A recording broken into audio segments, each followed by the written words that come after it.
Saya mau katakan satu hal yang sangat penting. Saya mohon jaga baik-baik, karena sekarang eranya sudah berubah. Saya ulangi ya, eranya sudah berubah. Dengarkan satu hadis ini yang Nabi sampaikan jauh-jauh hari. Saya bacakan dengan bahasa Indonesia supaya mudah dipahami. Akan datang satu masa, saya ulangi, sayati alaikum zamanun, akan datang satu masa, cirinya taqarrabuz zaman, waktunya akan terasa begitu cepat. Kayaknya baru sebulan padahal sudah setahun.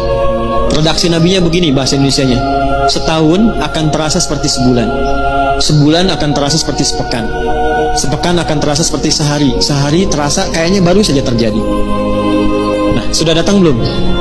Nah, tanda yang kedua, taqarrubul aswaq, pasarnya mudah diakses. Yang dulu berangkat itu pakai angkot, pakai ojek, sekarang klik di handphone sudah datang. Sudah kejadian belum? Nah, saat itu terjadi, yantashirul kadzib tantashirul fitan.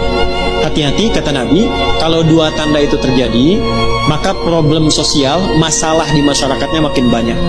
Tipu menipu makin banyak, manipulasi makin banyak, hoaxnya makin banyak, fitnahnya makin banyak. Dan itu merata. Bisa di rumah tangga, bisa di sekolah, bisa di masyarakat, bisa di lingkungan, bisa di kehidupan dunia secara global. Kalau itu sudah terjadi, maka tolong jaga dua amalan saja. Saya ulangi ya, jaga dua amalan saja. Satu, mohon jaga jangan tinggal sholat. Itu pesan saya. Tolong jaga jangan tinggal sholat. Itu satu.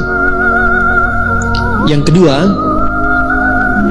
mohon upayakan, saya ulangi, mohon upayakan selalu ingat zikir untuk wafat. Ya, jadi setiap ketemu maksiat, rasakan bagaimana kalau Allah wafatkan saya ketika melakukan itu dan seterusnya. Itu akan menjaga kita dalam keadaan yang baik. Setiap meninggalkan perbuatan itu, maka terjadilah perbuatan meninggalkan maksiat, pahalanya lebih banyak dibandingkan dengan amar ma'ruf.